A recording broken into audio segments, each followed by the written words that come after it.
Konflik panas antara Hotman Paris dengan Ibu Widya dalam kasus tewasnya Vina Cirebon kini semakin memanas. Ya, baru-baru ini sebuah gosip tak sedap menimpa Hotman lantaran pengacara berdarah Batak itu dituding menerima transferan dari Bupati Cirebon senilai 7 miliar rupiah saat dirinya ikut menangani kasus Vina yang kini tengah viral.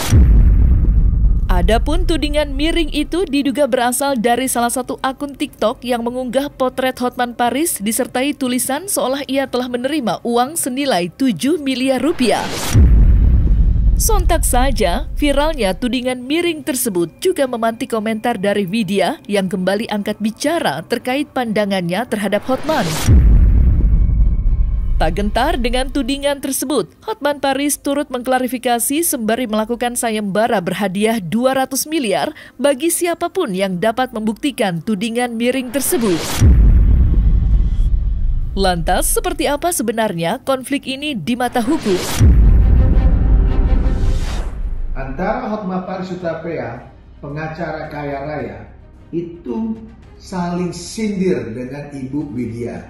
Karena kita tahu Ibu Widya ini mengungkap dengan cara-caranya dia yang menurut pandangan dia kasus Vina ini yang tadinya setelah viral film Vina 7 hari itu terlihat sosok seorang pengacara berikut timnya di 9 Hotman Paris Hutapea 911 yang menggebu-gebu, tapi menurut Ibu Widya mulai melempem, alias adanya dugaan intervensi atau sesuatu, terutama tanda kutip menerima dana transferan tidak main-main. Wow, 7 miliar. Namun pengacara bling-bling Hotman Paris Hutapea, kita tahu beliau pengacara senior,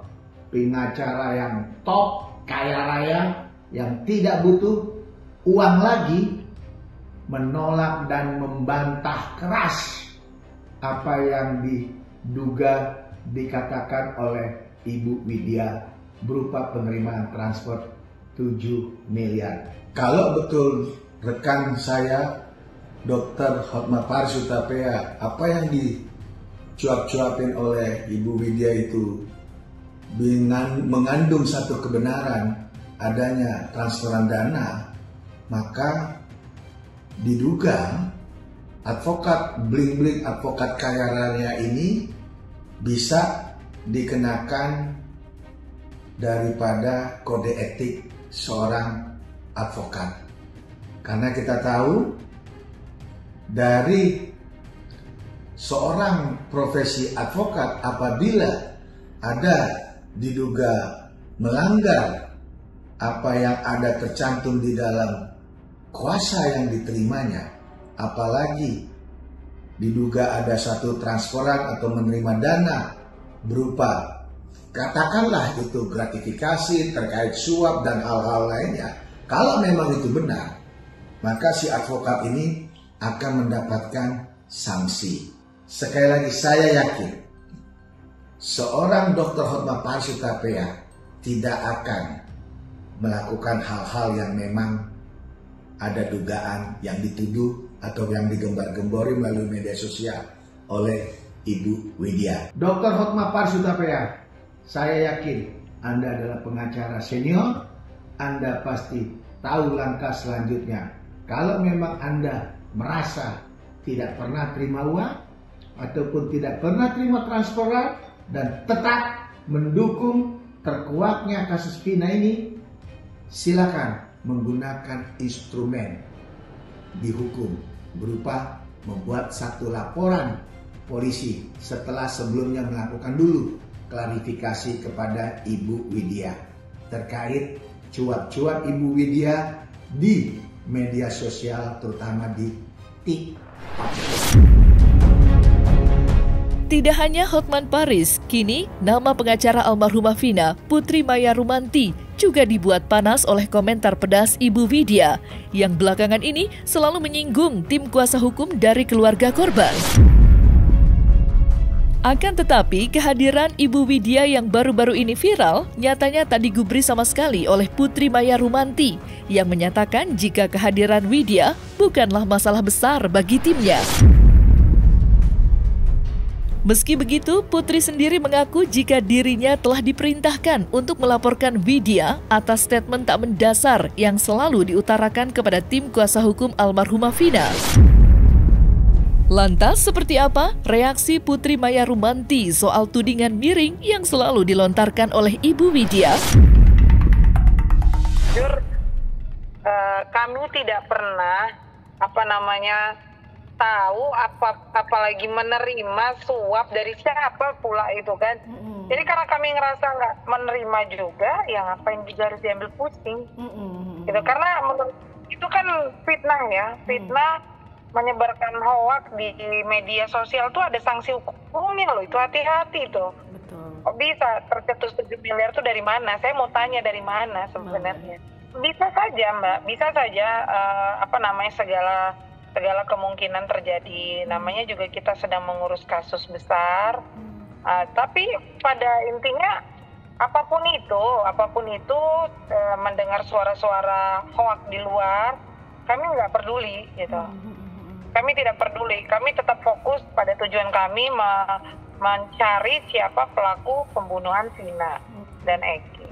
Jadi nggak ada masalah buat kami mau dibilang terima 7 miliar karena pencalonan wali kota ataupun dibilang segala-galanya sampai perkara Thailand pun diributkan orang kan. Jadi nggak ada masalah buat kami. Sebenarnya cuitan si Widya menurut saya cuitan yang tong kosong ya Mbak. Gitu, karena tidak ada kapasitas dia untuk berbicara dalam kasus ini. Dia hanya sebagai masyarakat biasa. Gitu. Dan Martin silakan saja mengkritik atau memberikan saran, tapi jangan pernah menyudutkan atau memprovokasi atau membuat berita hoax yang belum tentu kebenarannya. Kalau memang Widya ini memiliki bukti yang kuat, kami tantang Widya untuk hadir bersama kami dampingi untuk datang ke Polda Metro Jaya ketika memang ke Polda Jabar kalau memang Widya memiliki bukti. Jadi jangan cuma sekedar omongan aja ini itu. Nah, kalau perihal apakah Widya akan dilaporkan, sudah ada perintah, tapi kami melihat dulu lah ya. Nggak terlalu penting juga Mbak dia. Menurut kami dia tidak terlalu penting gitu, dan dia bukan siapa-siapa juga. Anda nggak usah sok-sok Anda ya. Jadi saya berterima kasih kalau Anda udah merendah-rendahkan saya, bilang katanya saya nggak level. Anda itu lahirnya tahun berapa? Saya ini udah 52 tahun loh. Ya, setengah abad lebih umur saya ini. Ya, Anda itu baru anak lahir kemarin. Tahun berapa kamu lahir? Mukanya udah setua itu. Salam aja buat Anda. Ya karena kita menganggap Widya biasa-biasa aja. Oh baik. Mengapa yang Widya bukan siapa-siapa gitu. Widya bukan orang yang harus ditakutin. Kenapa? Kami jalan aja gitu. Nggak peduli. Widya bukan siapa-siapa. Widya bukan orang yang diberikan kuasa. Terus Widya juga bukan siapa-siapa menurut kami, ataukah dia pejabat atau siapa juga bukan. Gitu. Jadi kami nggak peduli. Widya mau bilang apa silakan aja, terserah Widya. Terserah Widya untuk berbicara apa. Yang terpenting adalah kami itu adalah kuasa hukum korban, kuasa hukum almarhum keluarga Vina. Kami memiliki surat kuasa dan kami lebih berhak untuk itu.